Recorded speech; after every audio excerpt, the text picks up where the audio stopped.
At 65, I sold my hotel chain for $47 million. To celebrate, I invited my only daughter to dinner. With a smile on her face, she proposed a toast to my success. But when my cell phone rang and I stepped out to take the call, something happened that would change our lives forever. And the clock began the countdown to my silent revenge. But before we continue, make sure you're subscribed to the channel and write in the comments, where are you watching this video from? We love to know how far our stories are reaching. I never thought the person I loved most in the world would be capable of killing me for money. But life has a cruel way of showing that sometimes we know the people we raise less than we imagine. The restaurant was one of those places where silence has texture. The kind of establishment where people don't raise their voices, and the background music is just a whisper.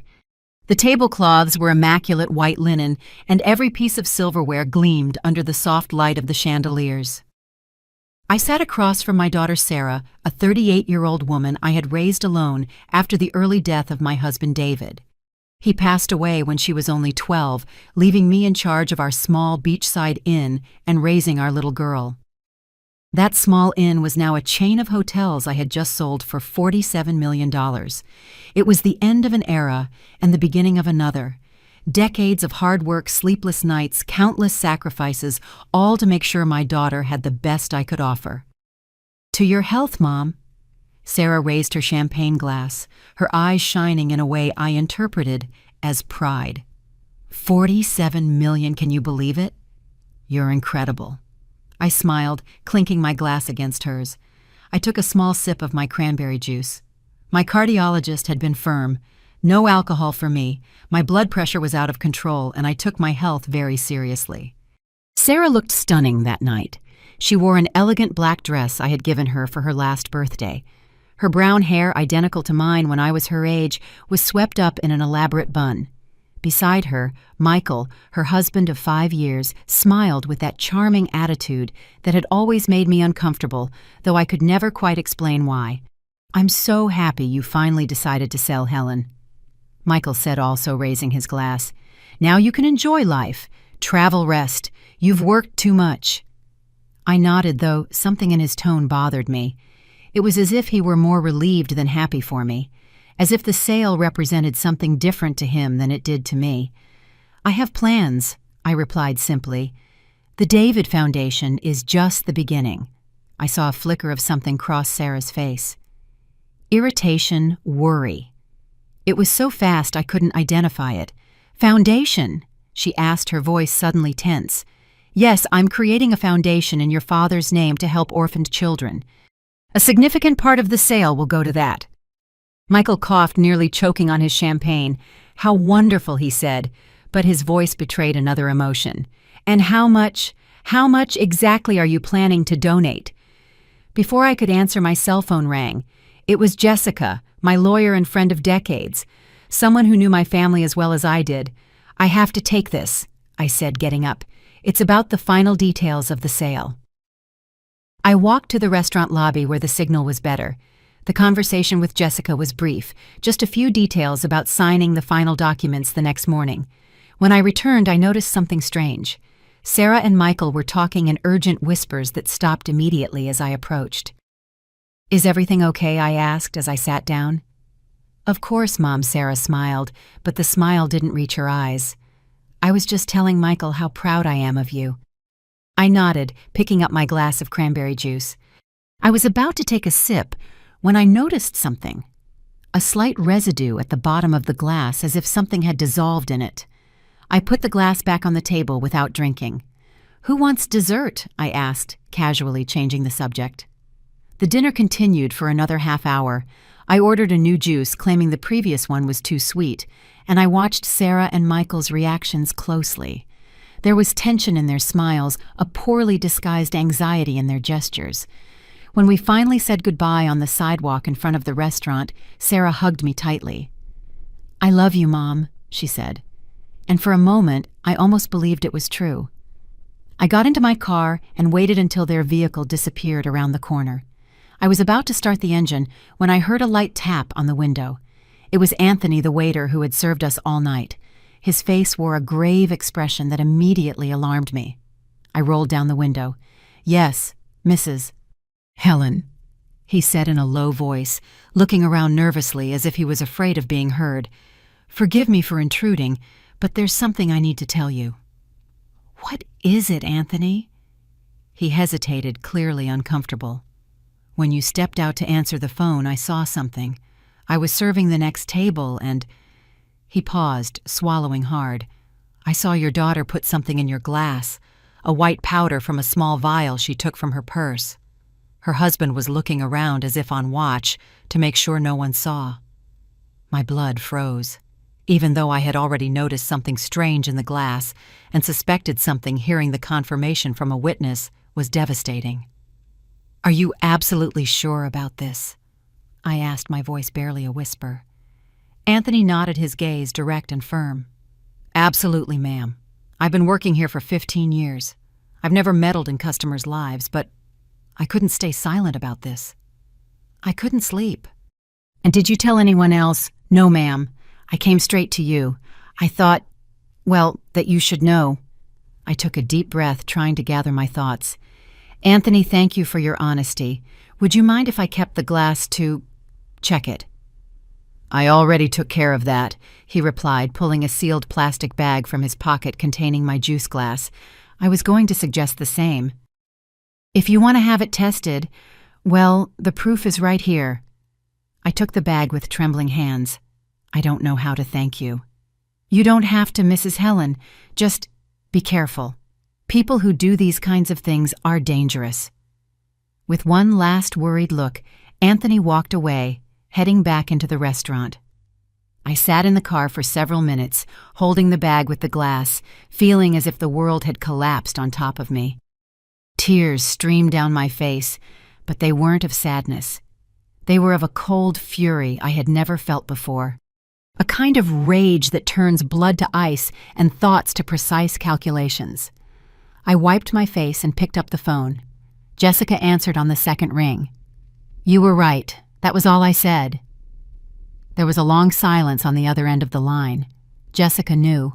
For months she had tried to warn me about Sarah and Michael's financial problems, about how they started getting closer after the sale was announced. I didn't want to believe it. I preferred to think she was just a daughter rediscovering her love for her mother. How much time do you think we have? She finally asked. Not much. They're going to try again. What do you want to do, Helen? I looked at the glass inside the plastic bag, imagining my daughter's hands pouring poison into her own mother's drink. I want them to pay, I replied, my voice firmer than ever. Not with jail. That would be too easy. I want them to feel every gram of the poison they tried to give me. The glass of juice was still with me, sealed in a plastic bag. Even before Anthony's confirmation, something inside me, maybe maternal instinct, maybe self-preservation, had warned me not to drink the suspicious content. The next morning, I took it to a private lab. The kind of place that doesn't ask questions when you put a wad of $100 bills on the counter along with the sample. The kind of place that works fast and quietly. I want a full analysis, no questions asked. I need the results today. I told the technician, a young man with glasses, who looked at me with curiosity but accepted my proposal without hesitation. While I waited, I sat in a nearby cafe. My cell phone rang.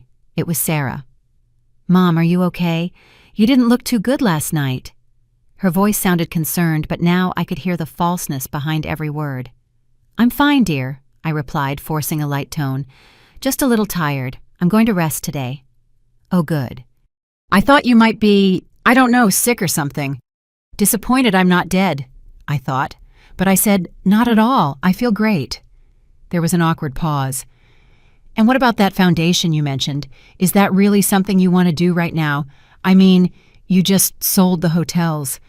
Maybe it's better to rest a bit before starting new projects. Ah, so that was it. The money, always the money. It's all in motion, Sarah. In fact, I'm going to sign the documents with Jessica right now. Another pause, longer this time. How much are you putting into that foundation, Mom? I closed my eyes, controlling the pain that threatened to swallow me. 30 million, I answered calmly, a lie I knew would make her desperate. It's a good start for the work I want to do. I could hear her breathing quicken on the other end of the line. 30 million? But Mom, that's almost everything. What are you going to do with the rest of your life? You can't. I have to go, dear. The taxi is here. I hung up before she could protest further. Now I knew exactly what my life was worth to my daughter. $47 million. No more, no less. 3 hours later, the lab called me. The results were ready. When the technician handed me the envelope, his hands were trembling slightly. He knew what he had found. "Ma'am, this is—" he began, but I raised a hand to interrupt him. "Thank you," I said, simply paying the rest of what we agreed upon. In the car, I opened the envelope. The report was clear and devastating. Propranolol in a concentration 10 times higher than the normal therapeutic dose. A dose that, according to the technician's note, could cause severe bradycardia hypotension and possible cardiac arrest in individuals with pre-existing cardiovascular conditions. Exactly what I had. Hypertension and a slight heart murmur. Conditions that Sarah knew perfectly well. Conditions that would make my death seem natural. A sad heart attack in an old woman who had just received a large sum of money and was under stress. The perfect plan. I called Jessica and drove to her office downtown. When I entered her office, she was already waiting for me, sitting behind her imposing oak desk, her black-rimmed glasses highlighting her sharp eyes. "Well?" she asked, though her tone suggested she already knew the answer. I placed the report on the desk. She read it quickly, her face remaining impassive, except for a brief tightening of her lips. "Propranolol," she said finally. "An interesting choice. Hard to detect in a routine autopsy. She studied nursing for 2 semesters before dropping out," I explained. "She must have learned enough." Jessica leaned back in her chair, her fingers steepled. "What do you want to do, Helen? We can go to the police with this." I shook my head.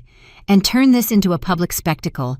Watch my daughter be tried convicted. See the name I built dragged through the mud. No, that's not going to happen." "Then what?" I took a deep breath, feeling a strange calm wash over me. "You told me Sarah and Michael are in financial trouble. I want to know exactly how deep." Jessica opened a drawer and pulled out a thick folder. She slid it across the desk to me. I already requested a full financial investigation. The results came in this morning. I opened the folder and started reading. As I turned the pages, a bleak and pathetic picture formed before my eyes. Sarah and Michael were drowning in debt. Maxed out credit cards, loans from loan sharks, a luxury car with overdue payments, a mortgaged apartment about to go into foreclosure, expensive trips, extravagant dinners, designer clothes, a life of ostentation built on quicksand. "They're bankrupt," I stated, closing the folder. "They're desperate for money." "Exactly," Jessica confirmed. "And when you mentioned putting most of the money into a foundation, that was the trigger I completed." They realized they were about to lose the only chance to save the lifestyle they had created. We sat in silence for a moment, the weight of the situation hanging between us. "What saddens me the most," I said finally, "is not the attempt to kill me. It's that they didn't need to. If they were in trouble, they could have come to me, asked for help. I would have helped them. I always helped." Jessica reached across the desk and squeezed my hand. "Some people are blinded by greed, Helen. They can't see anything beyond their own desires." I took a deep breath and stood up, a decision crystallizing in my mind. "I need you to do a few things for me, Jessica. First, I want you to draft a new will. Second, I need you to schedule a meeting with Sarah and Michael for tomorrow here in your office. Tell them it's about the foundation, that I'm reconsidering the amounts." Jessica looked at me, raising an eyebrow. "What are you planning?" "Something they'll never forget," I replied, feeling a cold determination grow inside me, a lesson about consequences. As I was leaving Jessica's office, I received a text from Sarah. "Mom, can we have dinner tonight? Michael and I want to talk about some plans for your future." I smiled bitterly at the phone. Plans for my future, or the lack of it? "I'm sorry, dear. I'm feeling a little unwell. Can we meet tomorrow at Jessica's office at 10 a.m.? The reply came almost instantly. "Sure, Mom. Get some rest. We love you so much. We love you so much." Empty words from a daughter who less than 24 hours ago had tried to kill me for money. The next morning, I woke up feeling strangely light, as if a weight had been lifted from my shoulders. The pain was still there, deep and sharp, but it was now accompanied by a clarity I had never experienced before. I prepared carefully for the meeting. I chose a gray suit, elegant and understated. I pulled my gray hair back into a simple bun. No makeup, nothing to mask the lines that life had etched on my face. I wanted Sarah to see me exactly as I was, an aging mother she tried to kill. When I arrived at Jessica's office, she was already waiting for me in the reception area. There was something different in her eyes, a glint of admiration mixed with concern. "They're already in the conference room," she informed me. "They seem anxious." "They should be," I replied, adjusting the strap of my purse where I had tucked the lab report. "How long until the detective gets here?" "He called 10 minutes ago. He's in the building on the floor below, waiting for our signal." I nodded, satisfied.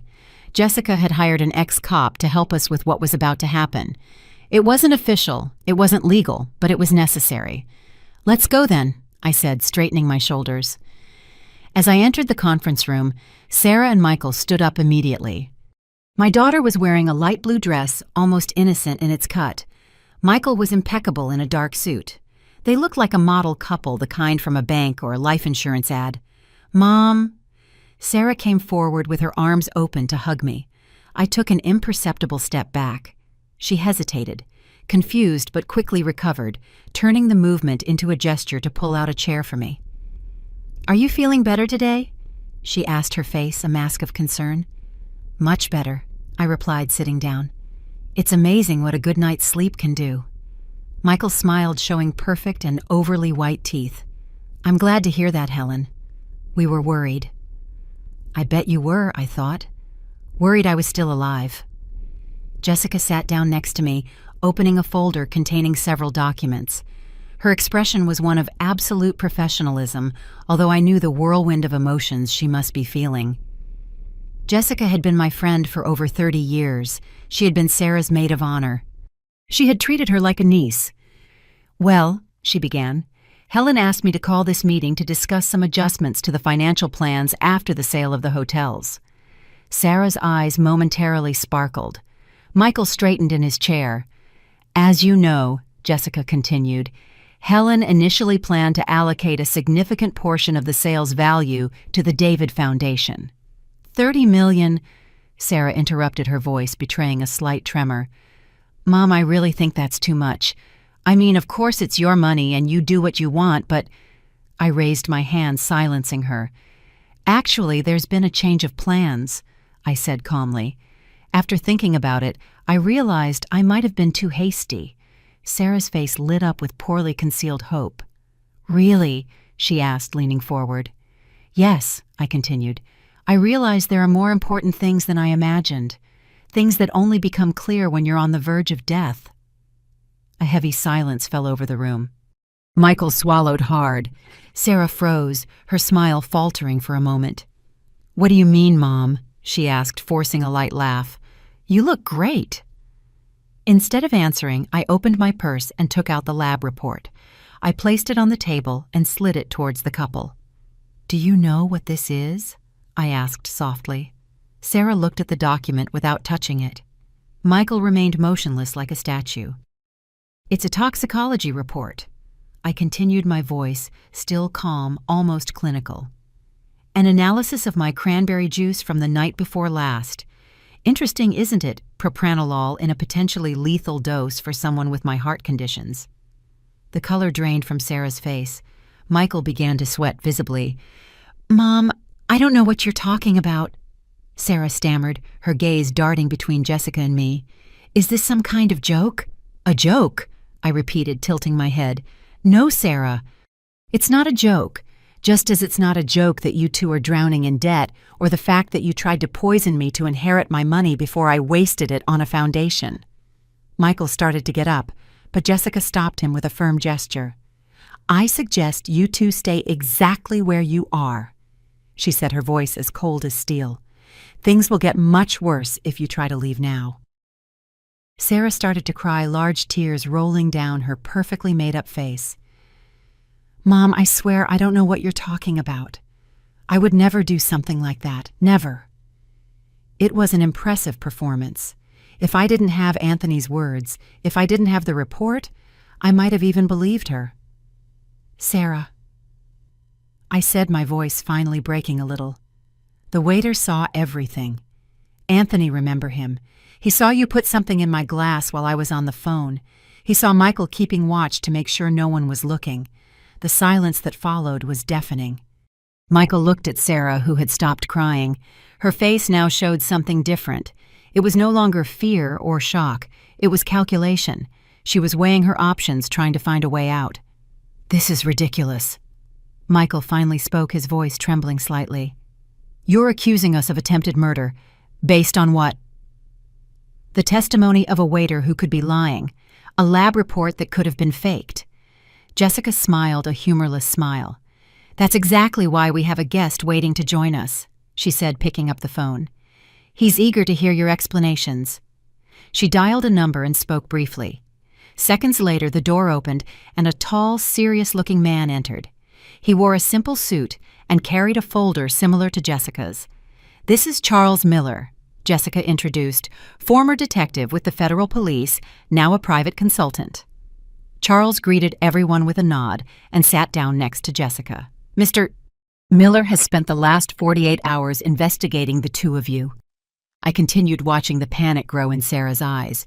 He discovered some interesting things. Do you want to hear? No one answered. The silence was answer enough. For example, I went on, he found out that Michael made several online searches about the effects of propranolol on patients with heart problems. He found out that Sarah used a fake name to buy the drug at a pharmacy on the other side of town. And he found out that you two owe over $2 million to people who are not known for their patience with debtors. Michael began to tremble visibly. Sarah seemed to have gone into shock, her gaze fixed on a distant point. What do you want? She finally asked, her voice low and defeated. What do I want? I repeated, feeling a wave of sadness wash over me. I want to understand how my own daughter got to this point. How could you even think of killing me? How did money become more important than love, than family, than everything I thought I had taught you? Sarah finally looked me in the eyes. There were no more tears, no fear, no calculation. There was only a coldness that frightened me. You want to know why? She asked, her voice surprisingly calm. Because you always cared more about your hotels, your money, your precious legacy than me. Because after Dad died, you drowned yourself in work and left me aside. Because you promised that one day everything would be mine, that I could finally live the life I deserve. And then you decide to donate it all to a stupid foundation. Her words hit me like a punch to the stomach. Was that what she thought? That I had neglected her? That the hard work to build something for both of us to secure our future was a form of abandonment? Sarah, I began, my voice trembling. I worked hard for us to make sure you had opportunities I never had, so you would never have to worry about money. And look where that got us, she replied bitterly. You with your millions and me trying to kill you so I wouldn't lose everything. The rawness of the confession made everyone in the room hold their breath. Michael looked at her in horror. Sarah, shut up, he hissed. You're confessing to a crime. She laughed, a hollow, lifeless sound. What's the difference? She already knows everyone knows. I looked at my daughter, the little girl who once held my hand as we walked on the beach, who cried on my shoulder when her first boyfriend left her, who swore to be by my side always, no matter what. And I made my final decision. You have two options, I said, my voice firmer than I expected. First option, Jessica calls the police right now. You are arrested for attempted murder. With the evidence we have, a conviction is practically certain. You'll spend years in prison. Sarah stared at the table, while Michael looked like he was about to faint. Second option, I continued. You sign the documents Jessica prepared. You confess everything in writing. The document will be kept in a safe. If anything happens to me, anything natural or not, it will be immediately handed over to the authorities. And in return, Michael asked, his voice barely audible, in return, you disappear from my life forever. No contact, no attempts at reconciliation, no asking for money. You take what you have and leave the country. You start a new life far away from me." Jessica slid a thick document across the table. It was the confession, detailed and relentless, accompanied by a legal agreement that bound them to never contact me again under penalty of the confession's release. "And the money?" Sarah asked, her eyes finally meeting mine. "What about it?" I felt a pang in my heart. Even now, cornered, all she thought about was money. "Most of it goes to the David Foundation as planned," I replied, "but I'm willing to pay off your debts on the condition that you never return." Michael looked at Sarah, then at the documents. "Can we have a moment to discuss it?" he asked. "No," Jessica replied sharply. "You decide now or we call the police. It's not negotiable." A tense silence settled in the room. Finally, Sarah reached for the pen. "We have no choice," she muttered to Michael. "It's this or jail." As they signed the documents one after another, I felt an emptiness expanding inside me. This was the end. There would be no reconciliation, no forgiveness. Only the end of a family I had spent my entire life trying to protect and nurture. When they finished, Jessica collected the papers and put them in a folder. "Mr. Miller will accompany you to your apartment to collect your essential belongings," she informed them. "You have 48 hours to leave the country. If you do not comply with this deadline, the police will be notified immediately." Michael nodded, defeated. Sarah continued to stare at the table as if she couldn't believe what had happened. "One last thing," I said as they stood up to leave. "Why really not that abandonment story? You know it's not true. I gave everything for you, Sarah, absolutely everything." She finally looked up, and I saw something I had never noticed before, a deep emptiness, as if something essential was missing inside her. "Because it was easier," she answered with terrifying honesty. "Easier than working, than saving, than building something from scratch like you did. Easier than accepting we had ruined our finances. Easier than admitting our lifestyle was a lie." Her words hung in the air like poison. No love, no hate, just a cold, calculating convenience that made me feel like I was looking at a stranger. "Goodbye, Sarah." I said each word feeling like a heavy stone. "I hope you find what you're looking for." She didn't reply. She simply followed Michael and Charles out of the room without looking back. The door closed with a soft click, and suddenly I realized my daughter was dead. Not physically, but the person I loved, the one I had raised, no longer existed.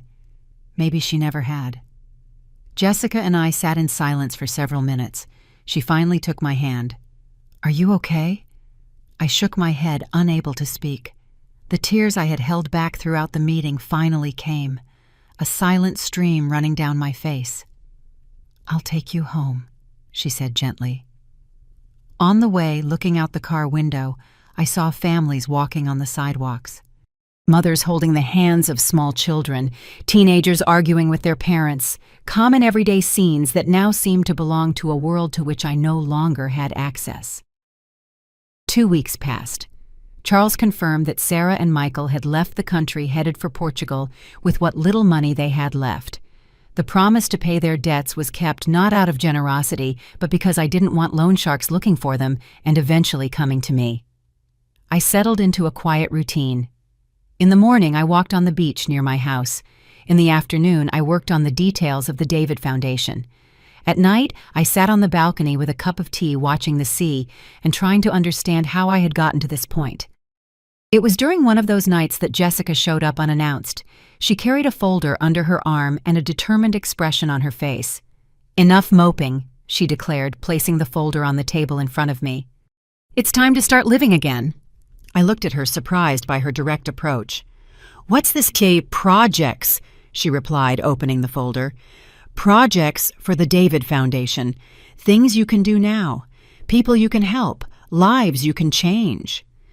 Inside the folder were detailed proposals: a shelter for orphaned children, a scholarship program for young people from needy communities, a vocational training center for vulnerable people. "Why are you showing me this now?" I asked. Jessica sat down next to me, her gaze as direct and frank as ever. "Because you're drowning in sadness and guilt. You're wondering where you went wrong. What could you have done differently?" But the truth, Helen, is that some people just make bad choices. No matter how well they're raised, how loved they are, they choose the wrong path. I remained silent, absorbing her words. Sarah made her choice, Jessica continued. Now it's time for you to make yours. You can hide here mourning what you've lost, or you can transform that pain into something positive. You can honor David's memory, not just with his name on a foundation, but with actions he would have been proud of. I looked at the projects spread out before me. Each one represented an opportunity to do something meaningful, to perhaps fill the void that Sarah had left. I don't know if I have the strength for that, I admitted. Jessica smiled a kind but determined smile. You built an empire from scratch after David died. You raised a daughter alone. You survived a murder attempt by the person you loved most in the world. You have the strength for anything. That night, while Jessica slept in the guest room, I sat at my desk with the Foundation's projects. I started making notes, suggestions, plans. For the first time since the betrayal, I felt something beyond pain, a purpose. The next morning, when Jessica entered the kitchen, she found me already dressed and drinking coffee. I want to start with the shelter, I announced without preamble. There's a plot of land near the city center that would be perfect. We can start construction in a month if we speed up the paperwork. Jessica's smile lit up her face. Welcome back, she said simply, and so began the next phase of my life. Not as a mother, not as a businesswoman, but as someone determined to transform a personal tragedy into a legacy of hope for others. A year passed since that devastating meeting in Jessica's office. Fall had given way to winter and winter to spring. Nature followed its relentless cycle, indifferent to the human dramas unfolding under its gaze. That sunny April morning, I parked my car in front of a large plot of land fenced with colorful hoardings. A huge banner announced Future Home of the David Miller Children, an initiative of the David Foundation. Several workers were moving around the site, and the sound of heavy machinery filled the air. Jessica met me at the entrance dressed casually, a rare sight for her. "Ready for the inspection tour?" she asked, handing me a yellow hard hat. I nodded, putting on the helmet. As we walked through the construction site, the chief engineer joined us, explaining every detail of the project. The foundations were already laid, and the walls of the first floor were beginning to take shape. "The electrical installations start next week," he explained, showing the blueprints, "and we hope to have the roof on before the June rains." I looked around, visualizing what the place would look like when finished. Cozy rooms for 50 children, study rooms, a library, a dining hall, recreation areas. A space designed not as an institution, but as a real home. And here, the engineer pointed to a large area in the center of the plot. "This will be the garden you requested, with the preserved tree, just as you asked." In the middle of the construction site, miraculously surviving the construction, was an old yellow épée tree. I had insisted that it be kept, that the entire construction be adapted to preserve it. It was a tree similar to one that David and I had planted in the yard of our first house when Sarah was still a baby. "It's looking beautiful," I commented, feeling a mixture of pride and melancholy. After the visit, Jessica and I had lunch at a small nearby restaurant. While we ate, she handed me a folder. "Semi-annual report of the foundation," she explained. "In addition to the shelter, we've already granted 25 scholarships and started the renovation of the community center in the Hope neighborhood." I skimmed the pages, impressed by the progress. In just 6 months, the David Foundation had become a real force for change in the city. "And how are the finances?" I asked. "Solid. The initial investment is yielding well, and we've received some significant donations from other local entrepreneurs. Your example inspired a lot of people, Helen." I smiled, thinking how much David would have loved to see all this. He always talked about giving back to the community when we succeeded. He didn't live long enough for it, but his dream was finally coming true. "There's something I need to tell you," Jessica said, hesitating, after we finished eating. "I received news about Sarah and Michael." My heart skipped a beat. Despite everything, I couldn't help the instant concern that arose. "What happened?" "They separated," Jessica replied, watching my reaction closely. Michael returned to the U.S. a month ago. He's living with his parents in Chicago. And Sarah? She's still in Portugal. She got a job as a receptionist at a hotel in Lisbon. I absorbed the information in silence. I didn't feel satisfaction at their difficulties, only a deep sadness for what could have been. Did she ask about me? The words escaped before I could stop them. Jessica shook her head. No. Charles keeps in touch with a local detective who monitors them discreetly, just to ensure they're complying with the agreement. She didn't mention you. I nodded, swallowing the lump that had formed in my throat. It was better this way. Cutting all ties, all hopes of reconciliation. Sarah had chosen her path, and I had chosen mine. That night, sitting on my balcony as usual, I thought about how life had taken unexpected turns. Sarah's betrayal had destroyed something fundamental inside me, but it had also opened up space for something new to flourish. My phone rang, interrupting my thoughts. It was an unknown number. Hello? I answered cautiously. Mrs. Helen Miller. A young female voice. Yes, this is she.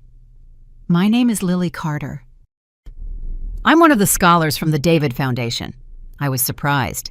It wasn't common for scholars to have my personal number. Hello, Lily. How did you get my contact? Dr. Jessica gave it to me, she explained quickly. She said I should speak directly with you about my project. Jessica always taking liberties, but she was rarely wrong in her judgments. What project would that be? I'm studying medicine, as you know from my record at the Foundation. But in addition to the regular classes, I'm developing a research on alternative treatments for heart disease. My interest was immediately piqued. Heart disease, like the one that took David, always had a special meaning for me. Go on, I encouraged her. We're working with a tissue regeneration technique that has shown promising results in preliminary tests, but we need to expand the research and the current funding is limited. And you're calling me to invite you to visit our lab, she replied enthusiastically. I know the David Foundation has a special focus on education and shelter, but I believe this research aligns perfectly with the Foundation's values.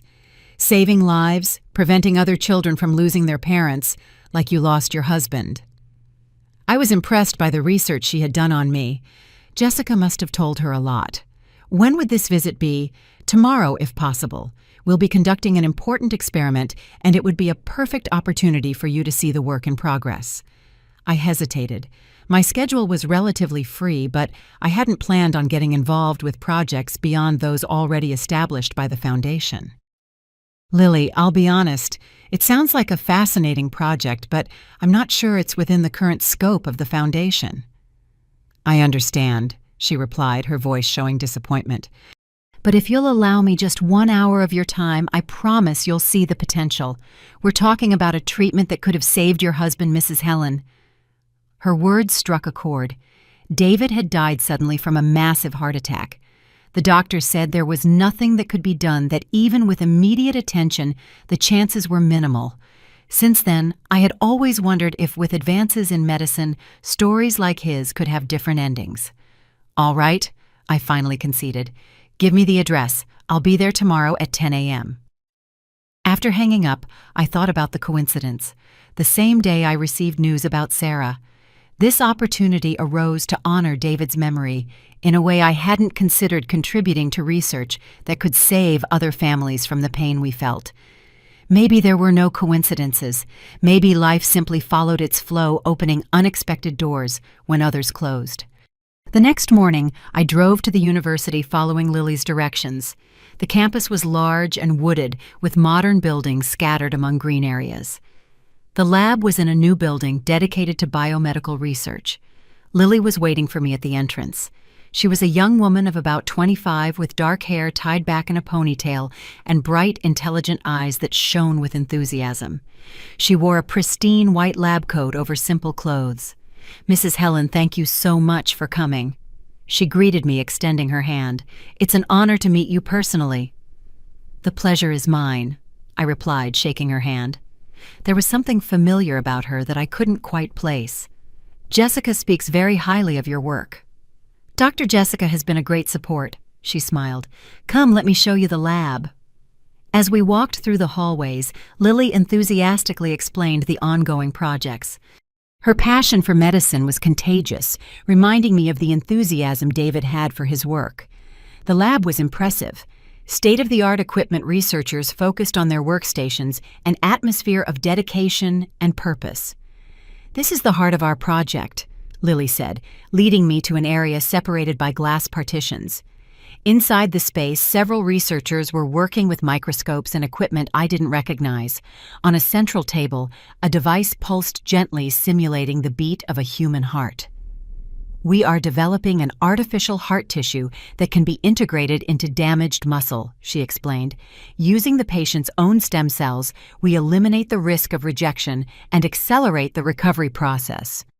For almost 2 hours, Lily guided me through the lab, explaining every aspect of the research with surprising clarity. I didn't understand all the technical terms, but I grasped the essentials. They were creating a technology that could revolutionize the treatment of heart disease. "And how much does it cost to expand this research?" I finally asked when we sat down in her small office for a coffee. She hesitated, biting her lip.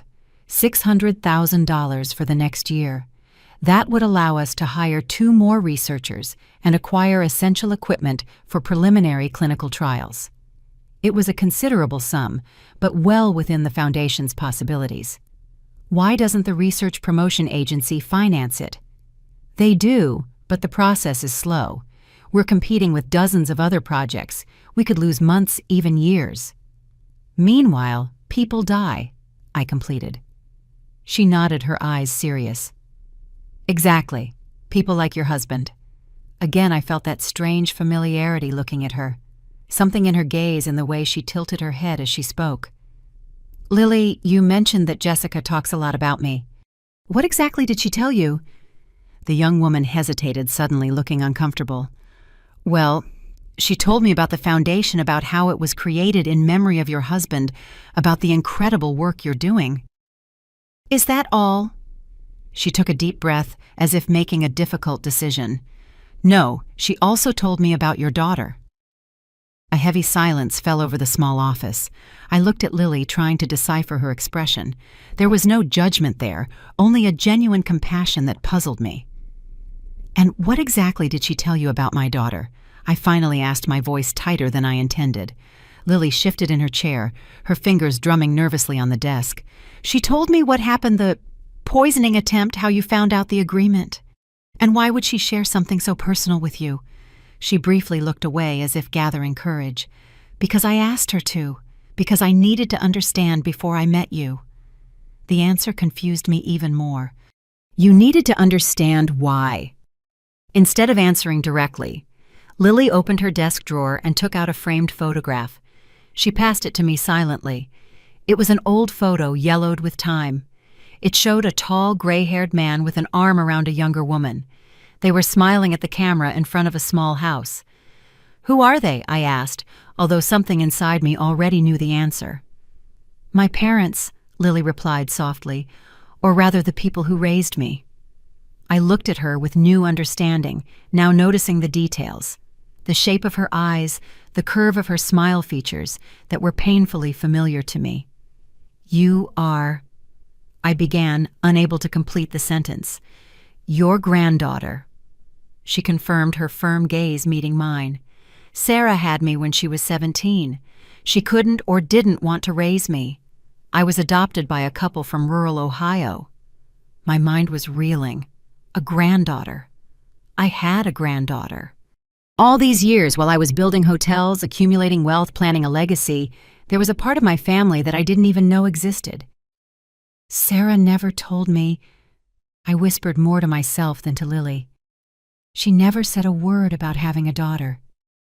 "I found out about you 2 years ago," Lily continued. "My adoptive parents were always honest with me about the adoption. When I turned 25, they gave me the documents they had about my biological mother. It wasn't much, just a name, Sarah Miller." She paused, watching my reaction. "Initially, I didn't plan to look for her. I had a happy life, wonderful parents. I didn't feel a void that needed to be filled. But I'm a doctor, And there are health issues, family histories that can be important, so I started investigating. And I found you first. She smiled slightly. I read about the sale of the hotel chain, about the David Foundation. I found out that Sarah was your only daughter. I was watching from afar, trying to decide if I should approach. That's when I met Dr. Jessica through a scholarship program at the foundation. Did Jessica know who you were from the beginning? Lily shook her head. No. At first, she was just the director of the foundation who awarded me a scholarship. We became closer because she frequently visited the lab. She seemed genuinely interested in our work. It was only a few months ago that I decided to tell her. I thought I needed help in deciding whether or not to look for you. And she suggested this strategy, bringing me here under the pretext of funding for the research. A blush covered Lily's face. The research is real, she hurried to clarify. Everything I showed you is true. We are really developing these techniques and we really need funding. But yes, it was her idea to help me create this opportunity. She thought it would be easier than just showing up at your door saying, "Hi, I'm your granddaughter." I couldn't help but smile a little. It was typical of Jessica, always pragmatic, always planning several steps ahead. "Have you spoken to Sarah?" I asked, dreading the answer. "I tried," Lily admitted. "I traveled to Portugal 3 months ago. I managed to find her, but—" She stopped, her eyes filling with tears. "She didn't want to meet me. She said that part of her life was closed, that it was better for me to go my way, and she hers." The impact of those words was like a physical blow. Even after everything Sarah had done, she still managed to surprise me with her cruelty. Rejecting her own daughter, denying her even the chance of a conversation. "I'm so sorry," I said, reaching out and holding her hand. "No one deserves that kind of rejection."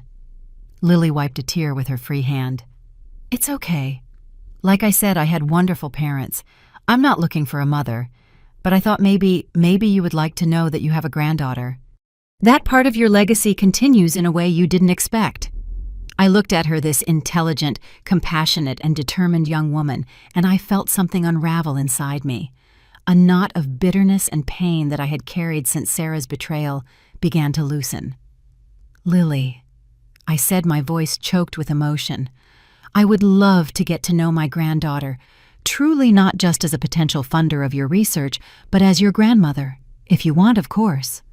Her face lit up with a smile that painfully reminded me of Sarah as a child, before life or her own choices transformed her into the person she became. "I would like that very much," she replied. At that moment, something fundamentally changed in my life. The open wound from Sarah's betrayal didn't disappear. It probably never would completely, but it was covered by something new and unexpected. The possibility of a new family connection, a new beginning. "As for the research," I said after a moment, "consider the funding approved. Jessica can take care of the paperwork. It's a project worth supporting on its own, regardless of our connection." The following days were a roller coaster of emotions. Lily and I began to build a relationship cautiously at first, but with growing openness and trust.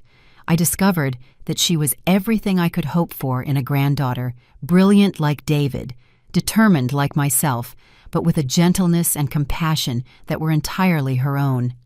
Perhaps a result of the loving upbringing she received from her adoptive parents, simple but generous people who had raised her with solid values. A week after our first meeting, I invited Lily to dinner at my house. As we prepared the meal together, she insisted on helping, refusing to let me do everything alone. I realized I was laughing more than I had in months. "How are your adoptive parents?" I asked as we chopped vegetables side by side in the kitchen. "Do they know about me?" "Yes, they do," Lily replied. "In fact, they were the ones who encouraged me to look for you after I got back from Portugal. Mom said that family is where we find love, not just where we have common blood, and that the more love I had in my life, the better." "They sound like wise people. I'd like to meet them someday." "They would love that. Dad is especially curious about you. He was the manager of a small hotel his whole life. When he heard you had built a hotel chain, he was impressed." I smiled, imagining the meeting. A hotel manager and the former owner of a chain. We would have a lot to talk about. "Your adoptive mother, doesn't she feel threatened by me, by our closeness?" Lily shook her head, smiling. Not at all. Mom has a heart the size of the world. She always said that if I ever found my biological mother or any relatives, she would be happy for me. She doesn't see love as a competition, but as something that multiplies when shared. Reflecting on her words as we continued cooking, I realized the irony. I had lost a daughter who had everything, love, comfort, opportunities, but who chose greed above all else. And here was my granddaughter raised by people of modest means, but with a wealth of spirit that Sarah never knew. "You like to cook," I observed, watching the skill with which she handled the ingredients. "I love it. Mom taught me since I was little. She says doctors need to know how to eat well. They can't live on just hospital food." I laughed, remembering how David also liked to cook. He said it was his form of therapy after a long day at work. "Your grandfather also loved to cook," I commented. "He was an expert at pasta.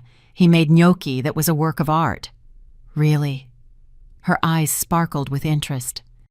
"I have a weakness for pasta too. My specialty is lasagna." "It must run in the family," I joked. And soon we found ourselves laughing together, as if we had known each other for years, not days. During dinner, Lily told me more about her life, her studies, her dreams for the future. In return, I shared stories about David, about how we built the company together, about Sarah's early years. "What was she like when she was a child, I mean?" Lily asked, hesitantly, stirring the leftover food on her plate with her fork. I sighed, searching for the right words. "She was vibrant, full of energy and curiosity.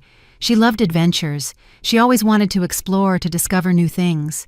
She wasn't the best student, but she made up for it with creativity. She drew very well. For a while, we thought she would pursue an artistic career." "What changed?" It was the question I had asked myself countless times since the betrayal. "I don't know for sure," I admitted. After David died, something changed in her. She became more reserved, more calculating. In her teenage years, she started caring too much about status, about what other people thought. She always wanted the best, the most expensive, the most exclusive.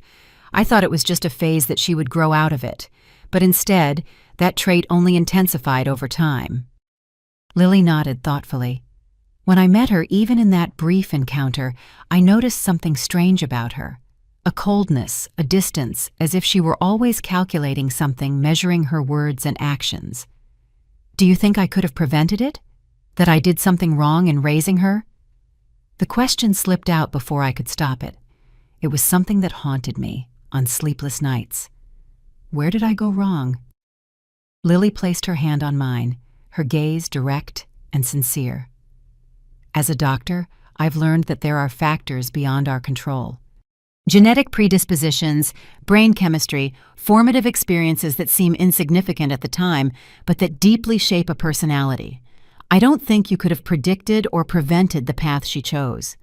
She paused as if organizing her thoughts. "Look at me.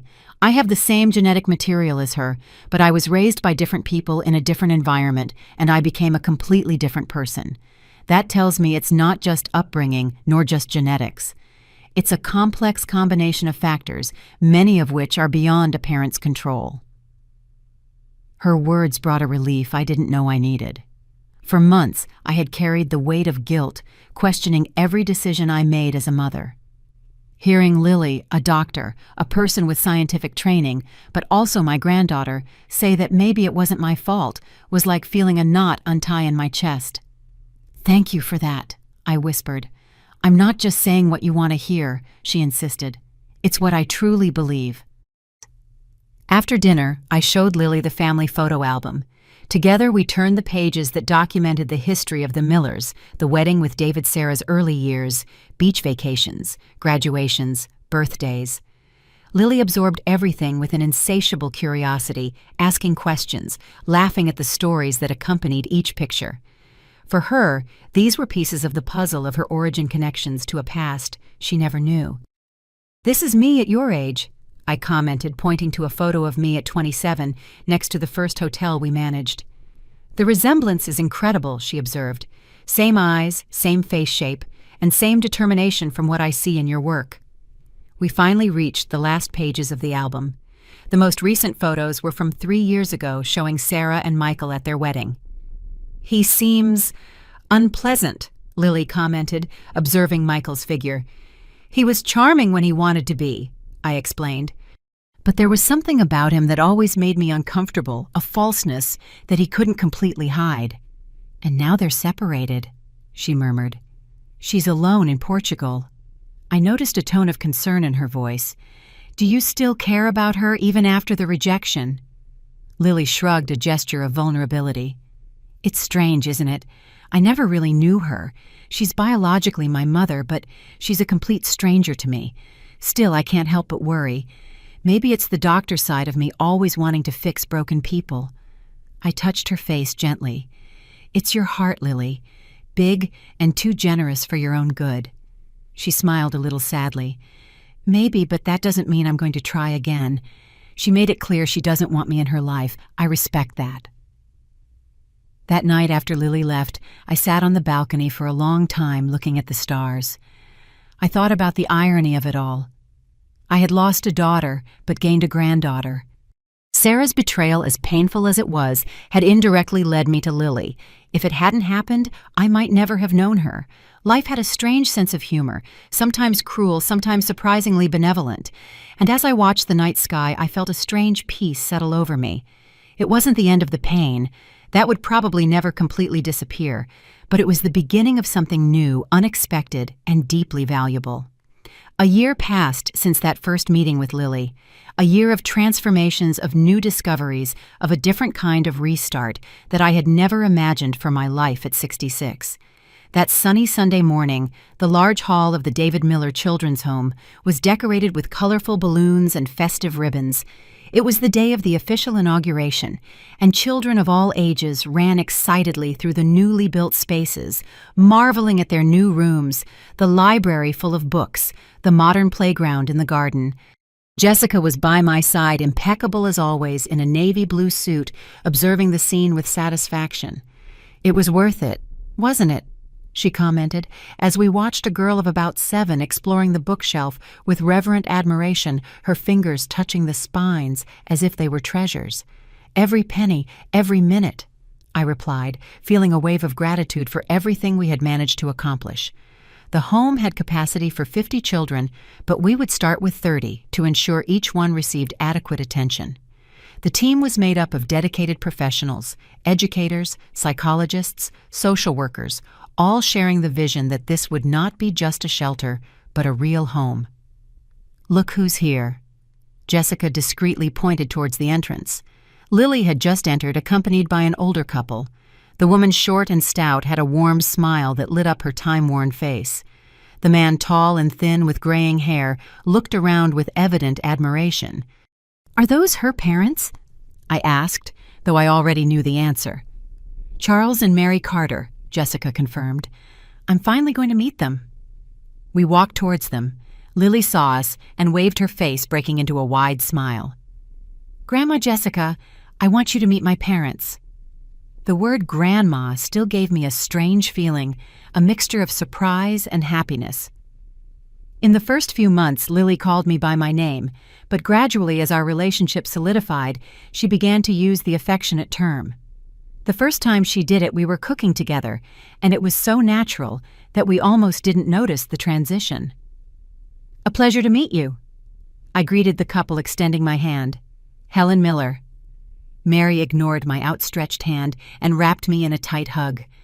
"What a blessing to finally meet you," she said, with such genuine sincerity that I felt tears threatening to form. "Lily talks so much about you." Charles shook my hand firmly. "A pleasure, Mrs. Helen. An impressive place you've built here." After the introductions, I showed them the facilities of the home. Charles, with his knowledge of hospitality, asked insightful questions about organization, logistics, maintenance. Mary delighted in the more personal details: the cozy rooms, the activity rooms, the warm dining hall.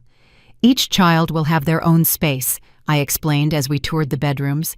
"Not large, but comfortable, and most importantly, their own. We wanted to avoid the institutional atmosphere." "You succeeded," Mary affirmed, touching one of the beds, made up with colorful quilts and stuffed animals. "This here doesn't look like an institution. It looks like a real home." Her comment warmed my heart. It was exactly what David and I would have wanted. A place where children without a family could find not only shelter, but affection, security, and opportunities.